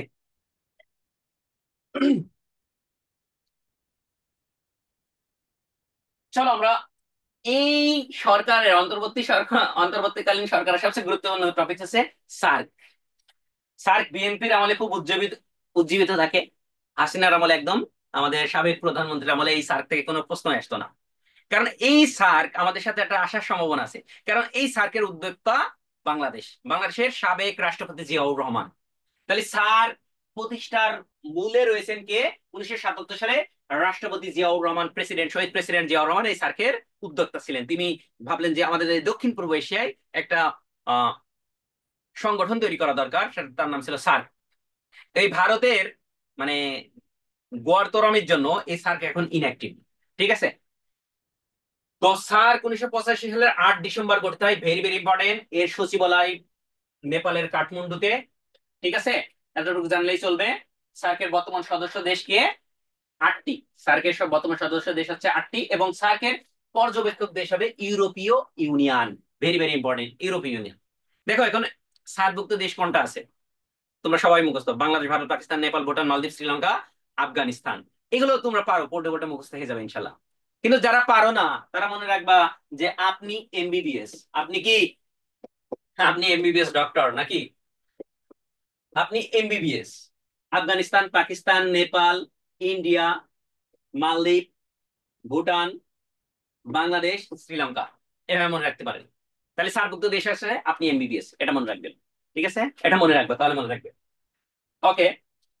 সার্কের সব থেকে গুরুত্বপূর্ণ যে বিষয়গুলো দেখো, আঞ্চলিক কেন্দ্র সমূহ বা সদর দপ্তর। এটা যদি একটু জুম করি, ঠিক আছে, এটা তোমাদের জন্য ভেরি ভেরি ইম্পর্টেন্ট। এটা আমরা মনে রাখতে পারি কিভাবে দেখো, এটা কিন্তু প্রায়ই আসে, বিশেষ করে সার্ক গবেষণা, সার্ক কৃষি, আবহাওয়া, এগুলো হচ্ছে বাংলাদেশের ঢাকাতে। দুর্যোগ মনে করো, দ থেকে দুর্যোগ, দ থেকে নয়া দিল্লি, দ থেকে দুর্যোগ, দ থেকে দিল্লি। তাহলে দুর্যোগ ব্যবস্থাপনা কেন্দ্র কোথায় হবে? দিল্লিতে হবে। স থেকে সাংস্কৃতিক কেন্দ্র, স থেকে শ্রীলঙ্কা। মনে থাকবে না? এভাবে মোটামুটি একটু মুখস্থ করে নেও, এছাড়া আত্মবোঝানোর কোনো ওয়ে আমার জানা নাই। ঠিক আছে? এগুলো হচ্ছে টেকনিক। ওকে। এবার আসো আমরা দুইটা চুক্তি করি। এই সার্কের আন্ডারে দুইটা চুক্তি আছে, ভেরি ভেরি ইম্পর্টেন্ট। এই দুইটা চুক্তি তোমাকে শুধু নাম জানতে হবে। পরীক্ষায় যদি চলে আসে, এটা তোমাদের জন্য ইম্পর্টেন্ট। হ্যাঁ, তুমি যেন না হা করে যাতে সে না থাকতে হয়। জাস্ট শুধু একটু শোনো। এই যে সার্কভুক্ত দেশগুলোর মধ্যে কয়েকটা চুক্তি আছে। একটা আছে সাপটা চুক্তি, সাপটা, সাপটা। আর একটা আছে সাপটা। একটা পি আর একটা একটা পি এর এফ। এই দুইটাই পরীক্ষা আসে। ঠিক আছে, এটার মানে কি? এটার মানে দেখো, প্রিফারেন্সিয়াল ট্রেড এগ্রিমেন্ট, সার প্রিফারেন্সিয়াল ট্রেড এগ্রিমেন্ট, তার মানে অবাধে প্রাধান্যমূলক, যেটা আগে সেটা প্রাধান্যমূলক। এটা পরীক্ষা আসে যে সাপটার পূর্ণ অর্থ কি এবং সাপটার পূর্ণ অর্থ কি। এটা দেখো সার ফ্রি ট্রেড এরিয়া, মানে অবাধে বাণিজ্যের যে এরিয়া, তাহলে এটা হবে অবাধ মানে ফ্রি, ফ্রি মানে অবাধ মানে মুক্ত ভাবে, আর এটা প্রাধান্যমূলক, এটা প্রাধান্যমূলক চুক্তি চুক্তি ছিল। তাহলে এই দুইটাই মেনলি আসে, এটা প্রিফারেন্সিয়াল, ঠিক আছে, প্রিফারেন্সিয়াল এগ্রিমেন্ট, আর এটা হচ্ছে ফ্রি ট্রেড এরিয়া। এই দুইটা জিনিস, যে সাপটা এবং সাপটা, সার্কের আন্ডারে বা সার্কভুক্ত দেশগুলোর মধ্যে একটা চুক্তি, এতটুকু জানলেই চলবে। এবার আসো বিমস্টেক। বিমস্টেক থেকে তোমরা এই ফুল মিনিংটা জানবা যে বিমস্টেক আসলে কি, এবং এই বিমস্টেক কোন ধরনের সংস্থা। দেখো, sector multi sectoral technical and economic cooperation, তার মানে একটা অর্থনৈতিক জোট। বিমস্টেক একটা কি অর্থনৈতিক জোট, এবং এর সদর দপ্তর বাংলাদেশে অবস্থিত। Very very important, very very important BIMSTEC. এটা পরীক্ষা আছে, বিমটেক্স এর ফুল মিনিং পড়বা, এবং এর সদর দপ্তর যেহেতু বাংলাদেশে অবস্থিত, এটা তো অবশ্যই পড়বা। এবার আসো, আমরা কিছু আন্তর্জাতিক অর্থনৈতিক জোট পড়বো। সবচেয়ে গুরুত্বপূর্ণ, সবচেয়ে হট টপিকস, এখন সবচেয়ে এই সময়ে সবচেয়ে আলোচিত টপিক, সেটা হচ্ছে ব্রিক্স। দেখো ব্রিক্স, এই ব্রিক্স দিয়ে প্রত্যেকটা দেশের নাম হয়, Brazil, Russia, India, China, south Africa. ঠিক আছে, তো এই ব্রিক্স কি করলো, আমাদের যে মানে ওয়ার্ল্ড ব্যাংক আছে তাকে টক্কর দেওয়ার জন্য, বা এশিয়ান ডেভেলপমেন্ট ব্যাংক আছে তাকে টক্কর দেওয়ার জন্য, অর্থনৈতিক ভাবে আমেরিকাকে টক্কর দেওয়ার জন্য সে কি করলো, একটা ব্যাংকই প্রতিষ্ঠা করে ফেলছে, যার নাম আছে new development bank, NDB. Very very important, পরীক্ষা আসতে পারে ব্রিক্স এর আন্ডারে কোন ব্যাংকটি প্রতিষ্ঠা হয়েছে, এনডিবি, নিউ ডেভেলপমেন্ট ব্যাংক, যার সদর দপ্তর হচ্ছে সাংহাই, চীনে অবস্থিত। ঠিক আছে, আর এশিয়ান ডেভেলপমেন্ট ব্যাংক, এটা শুধু মুখস্থ করবা, এর সদর দপ্তর কোথায়, এতটুকু, আর কিছু না। দেখো, তোমাদের অনেকগুলো অর্থনৈতিক জোট আছে, এই কারণে আমরা কিন্তু একদম কমিয়ে দিচ্ছি। এই যে সদর দপ্তর কোথায়, এটা আমরা যখন সদর দপ্তর পড়বো তখন আমরা জেনে দেবো, এখান থেকে পড়া লাগবে না। ন্যাটো, ন্যাটো দেখো আমরা অলরেডি আগেই পড়ে ফেলছি। ন্যাটো কি, north Atlantic treaty organization. NATO থেকে যেই জিনিসটা বারবার আমরা আসছে, ন্যাটো বারবার বিভিন্ন পরীক্ষার ক্ষেত্রে আসে, যে ন্যাটোভুক্ত দেশ আছে বর্তমানে 32টা, 32টা। সর্বশেষ কোনটি, সুইডেন। ভেরি ভেরি ইম্পর্টেন্ট, সর্বশেষ দেশ কোনটি, সুইডেন। এবং তোমরা জানো যে এই যে রাশিয়া এবং এখানে আছে ইউক্রেন, এই দুইটা দেশের মধ্যে যুদ্ধ কেন বাঁধলো? এই ইউক্রেন চাইছিল সে ন্যাটোতে যোগ দিবে, আর রাশিয়া কি এটা চাইবে যে সে ন্যাটোতে যোগ দিক? কারণ ন্যাটো অন্তর্ভুক্ত কোনো দেশ যদি আক্রান্ত হয়, ন্যাটোভুক্ত বাকি দেশগুলো সেই দেশের বিপরীতে যুদ্ধে ঝাঁপিয়ে পড়ে। তো রাশিয়া কখনোই চাইবে না যে আমেরিকার শত্রুগুলো বা ন্যাটোর সৈন্যগুলো তার সীমানায় এসে তার ঘাড়ে নিঃশ্বাস ফেলুক, তাই না? এই জন্যই সে আগে ভাগেই ইউক্রেনকে আক্রমণ করছে, যে তুই ওইদিকে যাইতে পারবি না, তুই এখানেই থাক, বেশি কিছু করলে তোর এই পরিণতি হবে, তাই না?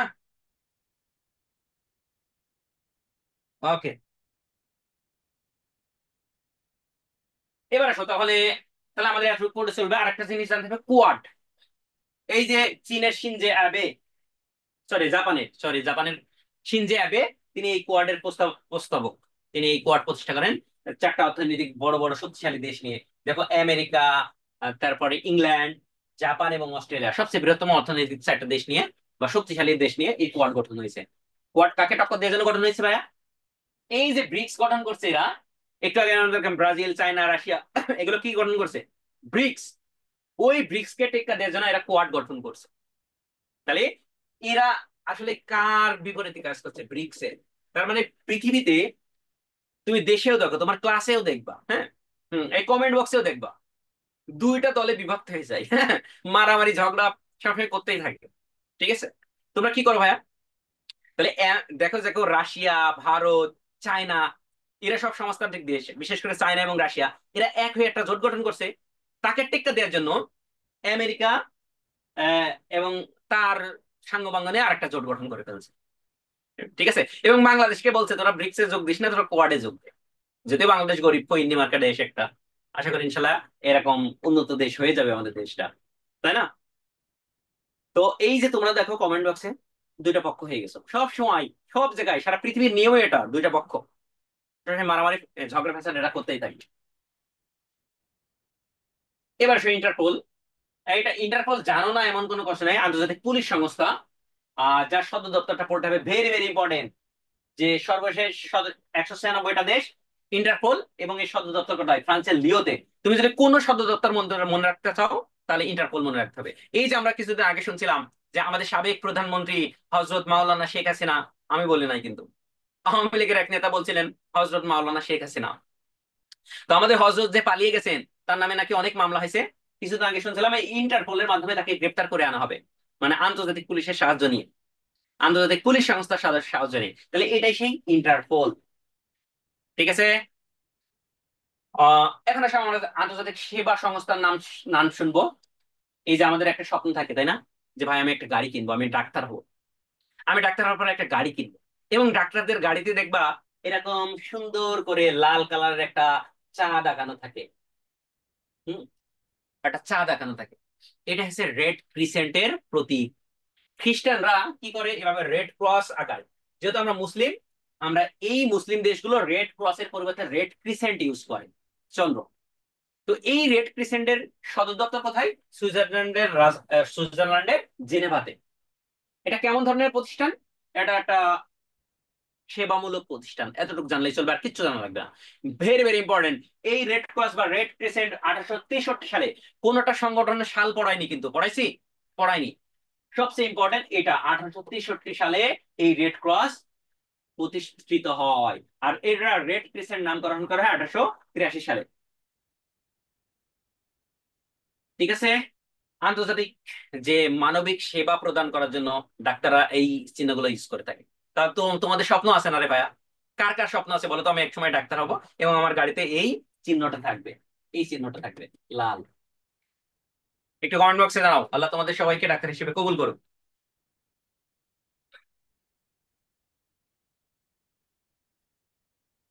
ঠিক আছে। এবার আসো ভাইয়া, রোটার ইন্টারন্যাশনাল এতটা আমার কাছে ইম্পর্টেন্ট মনে হয়নি। বিশ্ব স্কাউট আমি কিন্তু বাদ দিয়ে দিয়ে পড়াচ্ছি, বাকিগুলো তোমরা যারা পারো, তোমরা যারা ফার্স্ট হতে চাও, 100-তে 100 পাইতে চাও, তারা সবগুলো পড়ো। আমি পড়াচ্ছি মাইকেলদের জন্য, যারা সবচেয়ে ফাঁকিবাজ। তাই আমি কম পড়তে চাই, কিন্তু মেডিকেলে কমন পাইতে চাই, মানে যেগুলো ফরজ ফরজাইন, যেগুলো ভুল করা যাবে না। তাহলে বিশ্ব স্কাউটস এর প্রতিষ্ঠাতাকে, আমরা ছোটবেলায় যখন স্কাউটস করছি, একটা গান হয়তো ব্যাডেন পাওয়েল, ও পাওয়েল রে। তাহলে এর প্রতিষ্ঠাতা ব্যাডেন পাওয়েল। ঠিক আছে। এবং এর সদর দপ্তর কোথায় হবে? এই সদর দপ্তর হবে জেনেভাতে। এই সদর দপ্তর একটু পরে আমরা পড়বো, তাহলে স্কাউটস এতটুকু পড়লেই চলবে। আহ এবার আসো বিশ্ব মানবাধিকার সংস্থা, ভেরি ভেরি ইম্পর্টেন্ট। কোন সংস্থা যদি পড়তে হয়? মানবাধিকার। এই যে ট্রান্সপারেন্সি ইন্টারন্যাশনাল, টিআই। হ্যাঁ, ট্রান্সপারেন্সি ইন্টারন্যাশনাল, এটা ইম্পর্টেন্ট। কেন ইম্পর্টেন্ট? কারণ এরা জার্মানির, জার্মান ভিত্তিক একটা দুর্নীতি বিরোধী একটা বেসরকারি আন্তর্জাতিক প্রতিষ্ঠান। বাংলাদেশের টিআইবি এর কার্যক্রম শুরু হয় 96 সালে, ওই যে দুদক প্রতিষ্ঠিত হয়েছে, দুর্নীতি দমন কমিশন। ঠিক আছে। আসলে আমাদের আগের রেজিমের সময়, হাসিনা রেজিমের সময় আসলে এই দুদকের ভূমিকা কি ছিল আমাদের জানা নাই আসলে। ঠিক আছে। হাজার হাজার কোটি টাকা নাকি পাচার হয়ে গেছে। যাই হোক, আমরা এত কিছু চাই না। এই কোটি টাকার ভিতর যদি আমার কিছু টাকা দিত, তাহলে আমি একটা ওই যে রেড ক্রিসেন্টের চিহ্ন দিয়ে একটা গাড়ি কিনতে পারতাম। এখন আসো ভাইয়া, অ্যামনেস্টি ইন্টারন্যাশনাল, এটা একটা মানবাধিকার সংস্থা, যার সদর দপ্তর পড়লেই চলবে, আর কিছু পড়া লাগবে না। হিউম্যান রাইট ওয়াচ, এটা হচ্ছে আমেরিকা ভিত্তিক, একটা হচ্ছে ইংল্যান্ড ভিত্তিক, আর একটা হচ্ছে আমেরিকা ভিত্তিক। এই দুইটা মানবাধিকার সংস্থা আছে। এই যে আমাদের তোমাদের উপর যে অত্যাচার হলো জুলাই বিপ্লবে, এই যে amnesty international, human rights watch, এগুলো কিন্তু প্রতিবেদন তৈরি করেছিল। এগুলো হচ্ছে আন্তর্জাতিক মানবাধিকার সংস্থা। এবার সব পরিবেশ বিষয়ক সংস্থা, ভেরি ভেরি ইম্পর্টেন্ট। হ্যাঁ, পরিবেশ বিষয়ক সংস্থার ভিতর একটা আছে গ্রিন পিস। এটা নাম জানলে চলবে, কোন দেশ ভিত্তিক? নেদারল্যান্ড ভিত্তিক গ্রিন পিস। আরো পরিবেশ সংস্থা আছে, একটা হচ্ছে সম্ভবত ফিলিপাইনের। হুম, ফিলিপাইনের ম্যানিলা শহরে একটা সুন্দরী প্রতিযোগিতার আয়োজন করা হয়। হ্যাঁ, ওই প্রতিযোগিতা, ওটা কিন্তু, ওটার নামটা আমি ভুলে গেছি। এটাও কিন্তু পরিবেশ বিষয়ক একটা আন্দোলন ওরা গড়ে তোলে এই পরিবেশের জন্য। ঠিক আছে। ওরা কেন কেন গড়ে তোলে ওটা? যে আমরা যারা দ্বীপ দ্বীপের ভিতর আসি, সমুদ্রের ভিতর আসি, আমরা যে কোনো সময় তলিয়ে যাইতে পারি। এই জন্য যাতে কার্বন নিঃসরণ কম হয়, এবং সমুদ্র পৃষ্ঠের উষ্ণতা যাতে বেড়ে না যায়, এই জন্য তারা একটা আন্দোলন করছে। তোমার শুধু গ্রিন পিস নেদারল্যান্ড ভিত্তিক এতটুকু জানলে চলবে ইনশাল্লাহ। ICUN, এই সদর দপ্তর কোথায়? এর ফুল মিনিং কি? এটা কি করে এতটুকু জানলে চলবে, আর কিছু লাগবে না। আমরা একদম লাস্ট টপিক্সে চলে আসছি ভাইয়া, ঠিক আছে? লাস্ট টপিক্সে চলে আসছি। সেই টপিক্সটা কি কি ভাইয়া? ঠিক আছে, লাস্ট টপিক হচ্ছে সদর দপ্তর। এখানে অনেকগুলো সংস্থার সদর দপ্তর আছে। এই ক্লাস আমি নিয়েছি, তারপরেও যারা ক্লাস করেনি, এই ক্লাসটা আমাদের প্লে লিস্টে আছে। এই টপিক্স দিয়ে আজকে আমাদের ক্লাসটা শেষ হবে। তো এটা আমি একটা ছন্দ বানাইছি, যে পারো সবগুলো মুখস্থ করো, আর যে পারবা না তার জন্য আমি বেছে বেছে কয়েকটা ছন্দ বানাইছি। এই ছন্দগুলো পড়লে ইনশাল্লাহ তোমার জন্য আমি মনে করি এনাফ। আমি খুব র্যাপিডলি এই ছন্দগুলো পড়িয়ে যাবো। আজকে আমরা 1 ঘন্টার ভিতরে ক্লাস শেষ করে দেবো, কারণ এই ক্লাসটা আমি আগেও তোমাদের নিয়েছি, এবং এই ছন্দের উপর দিয়ে কোন সংস্থা সদর দপ্তর কোথায় আমি আগে আরেকবার একটু রিপিট করছি। তাহলে যারা এই ক্লাসটা আগেই করে ফেলছো তারা লিভ নিতে পারো, আর যারা মনে করো না এই ক্লাসটা আমার জন্য জরুরি, তাহলে আমরা করে ফেলি। চলো শুরু করি। দেখো সদর দপ্তর, আমি বলছি ম্যাক্সিমাম, সবগুলো না কিন্তু, যেসব সংস্থার সদর দপ্তর ডাব্লিউ দিয়ে শুরু হয়েছে এবং ও দিয়ে শেষ হয়েছে, অথবা আই দিয়ে শুরু হয়েছে ও বা ইউ দিয়ে শেষ হয়েছে, তার সদর দপ্তর হবে জেনেভার। জেনেভাতে। কোথায়? জেনেভাতে। যেমন world health organisation, WHO. WMO, বিশ্ব আবহাওয়া। এই মেট্রোলজিক্যাল মানে কি? বিশ্ব আবহাওয়া সংস্থা। তাহলে world trade organisation, very very important, world trade organisation. উইপো, বিশ্ব বুদ্ধিবৃত্তিক। দেখো সব ডাব্লিউ দিয়ে শুরু হয়েছে, ও দিয়ে শেষ হয়েছে। আবার যেমন আইএলও, তারপর আইটিইউ, আইপিইউ, এগুলো রেড ক্রস বা রেড ক্রিসেন্ট, জাতিপুঞ্জ। এই সবগুলো সদর দপ্তর হবে জেনেভাতে। তাহলে আমরা শিখে গেলাম। এরপরে ব্যতিক্রম আমি বলছি দুইটা, আইওমো আর ইকাও। এই দুইটা আছে ব্যতিক্রম। আই দিয়ে শুরু হয়েছে, ও দিয়ে শেষ হয়েছে, তারপরেও এর ব্যতিক্রম। আইএম এর সদর দপ্তর হবে লন্ডনে। তাহলে যেই পরীক্ষায় দেখবা মেডিকেল ভর্তি পরীক্ষায় ব্যতিক্রম গুলোই দিয়ে দেয়। মেডিকেল ভর্তি পরীক্ষা কেন নেই বলো তো ভাইয়া? হুম? তোমাকে বাদ দেওয়ার জন্য। হুম? তুমি কি মনে করো তুমি কি মেধাবী না? অবশ্যই তুমি মেধাবী। তুমি মেডিকেল চান্স না পাইলা না মানে কি তুমি কি মেধাবী না? অবশ্যই তুমি মেধাবী। তারপরে তোমার চান্স হবে না। আল্লাহ বেছে বেছে ওই 53-60 জনকে মেডিকেলে আনবে, যারা সব থেকে বেশি পরিশ্রম। আল্লাহ বলেছেন তুমি রেজাল্টের দিকে তাকে না, তুমি পরিশ্রম করো, রেজাল্টের দায়িত্ব আমার। আল্লাহ তোমাকে চান্স দিয়ে দিবে। এই কথাটা আমি ক্লাসে প্রায়ই বলে থাকি। তোমরা পড়তে পড়ে অনেক সময় অনেক হতাশ হয়ে যাচ্ছ ভাইয়া, যে আমি পড়তেছি আমার রেজাল্ট আসছে না, আমি এত মার্কস পাচ্ছি, এত কম পাচ্ছি। তোমার এত কিছু ভাবার দরকার নেই। তুমি দেখো যে তুমি তোমার দায়িত্ব ঠিক মতন পালন করতেছো কিনা। তোমার দায়িত্ব মনোযোগ দিয়ে লেখাপড়া করা, রেজাল্টের দায়িত্ব আল্লাহ। ঠিক আছে? সুতরাং এইসব না ভেবে তুমি পড়তে থাকো ইনশাল্লাহ। আল্লাহ তোমাকে পরীক্ষার হলে মেন, তুমি মনে করো ভাই আন্তর্জাতিক অনেক কঠিন, আমি পারতেছি না, তুমি পরিশ্রম করে যাও, তুমি এখানে ইফোর্ট দাও, আল্লাহ তোমাকে ঠিকই দেখবা পরীক্ষার হলে রহমতের চাদর দিয়ে ঢেকে দিবে। দেখবা তুমি যেটাই রিভিশন দিয়ে গেছো, যেটাই পড়ে গেছো, সেটাই তোমার পরীক্ষায় চলে আসছে। ঠিক আছে? আল্লাহ অবশ্যই ন্যায় বিচারক। আল্লাহ বেছে বেছে ওই 53-80 জনকে মেডিকেলে আনবে, যারা সব থেকে বেশি পরিশ্রমী। বুঝছো? চলো আমরা পরবর্তী টপিকে চলে যাই। যেগুলো সদর দপ্তর হবে নিউ ইয়র্কে। নিউ ইয়র্কে কোনগুলো সদর দপ্তর হবে? দেখো আমি সবগুলো UNICEF, UNIFEM, UN woman, UNDP. দেখো এখানে আছে শিশু, চিলড্রেন মানে কি? শিশু। তারপর দেখো উইমেন মানে কি? নারী। শিশু, নারী, এই দুইটা মিলে কি হয়? জনসংখ্যা হয়, জনগণ হয়। তাহলে এই শিশু, নারী, এই দুইটা জনগণের কি করতে হবে? উন্নয়ন করতে হবে। উন্নয়ন, এই ক্লাসটা আমি আগেও নিয়েছি। উন্নয়ন। তাহলে শিশু, নারী এবং জনগণ, এদের উন্নয়ন, এই ধরনের কথাবার্তা যেখানে থাকবে তার সদর দপ্তর হবে নিউ ইয়র্কে। কোথায় হবে? নিউ ইয়র্কে। দেখো আমি এখানে এই টপিকস গুলো রাখছি যেগুলো সব থেকে ইম্পর্টেন্ট। ঠিক আছে? এর পরবর্তীতে আসো, যাদের সদর দপ্তর হবে রোম, ইতালির রোমে। দেখো আমি লিখছি খাদ্য এবং কৃষি কথাটি যেখানে থাকবে তাদের সদর দপ্তর হবে রোমে। যেমন ইফাদ, এখানে আছে এগ্রিকালচার।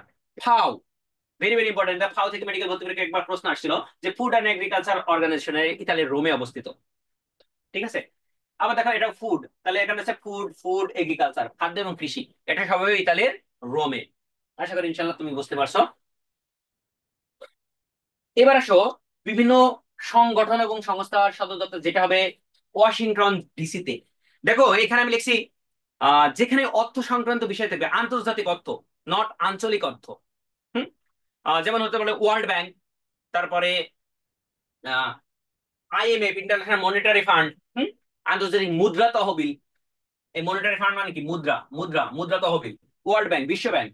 বিশ্ব ব্যাংক বলতে মূলত এই 5টা ব্যাংকের সমন্বয় বোঝায়। হুম?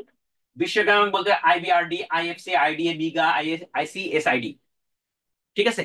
বিশ্ব ব্যাংকের যে 4-5টা শাখা আছে, তো এই 4-5টা শাখার ভিতর এই যে আইবিআরডি, এটা রিকনস্ট্রাকশন এবং স্ট্রাকচার ডেভেলপমেন্ট মানে নির্মাণের জন্য এরা লোন দিয়ে থাকে। তো আমরা এই যে বলছিলাম আমরা পদ্মা সেতুর জন্য লোন, তাহলে আমাদের পদ্মা সেতুর জন্য লোন আসলে কে দেয়? এই বিশ্ব ব্যাংক দেয় না, বিশ্ব ব্যাংকের যে শাখা আছে আইবিআরডি সে দেয়।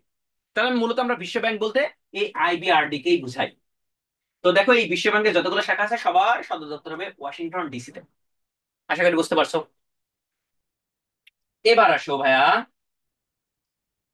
আমরা আর একটা সদর দপ্তর চলে যাই। দেখো এখানে আমি একটা সুন্দর কথা লিখছি, দেখো সুন্দর ছন্দ লিখছি, যে ভিয়েনা আণবিক শক্তি দিয়ে শিল্প মাদক ও অপরাধ দমন করে। কে করে? অস্ট্রিয়ার ভিয়েনা।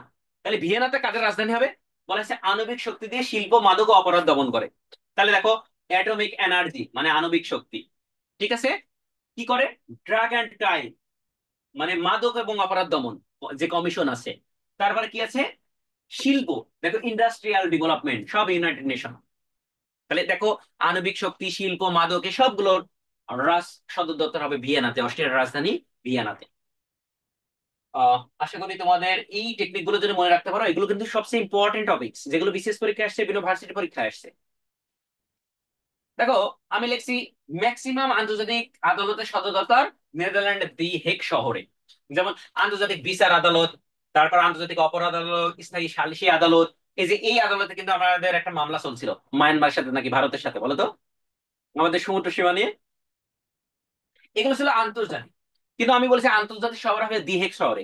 কিন্তু যেগুলো হবে আঞ্চলিক, যেমন ইউরোপীয় ইউনিয়নের যেগুলো, সেগুলো তো আঞ্চলিক, এই সবগুলো হবে লুক্সেমবার্গে। কোথায় হবে? লুক্সেমবার্গে। ওকে,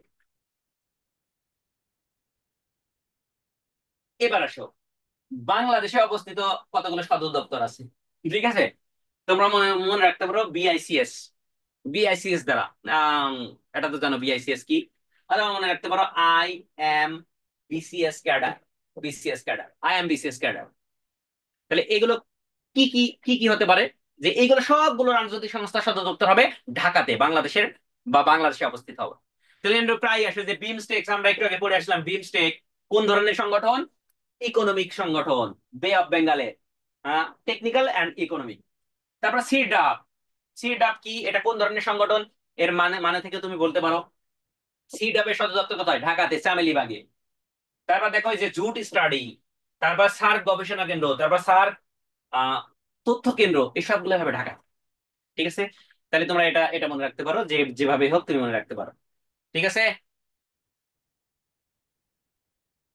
ওকে, এগুলো সদর দপ্তর। আমাদের সবচেয়ে লাস্টের টপিকসে ছিল যে বিভিন্ন সংস্থার সদর দপ্তর, এটাগুলো আমি স্লাইড থেকে পড়াচ্ছি। দেখো সদর দপ্তর নাই কার কার, দেখো এইগুলো সংস্থার কোনো সদর দপ্তর নাই। যে এই যে উন্নত দেশ ছিল জি 7, যেটা জি 8 থেকে বের হয়েছিল। তারপর কি ছিল ভাইয়া? জি 20, মানে জি যতগুলো আছে একটারও সদর দপ্তর নাই। ন্যামের নাই, ব্রিক্সের নাই। তাহলে ভেরি ভেরি ইম্পর্টেন্ট, এটা পরীক্ষা কিন্তু আসার মতন। তো এই ছিল আজকের আমাদের ক্লাস। আশা করি তোমাদের মোটামুটি একটু হলেও হেল্পফুল হয়েছে। এবং তোমরা প্রায়ই বলো ভাইয়া দ্রুত শেষ করেন, দ্রুত শেষ করেন। আজকে আমরা দ্রুত শেষ করে দিলাম। তোমাদের সবার জন্য শুভকামনা। আসসালামু আলাইকুম।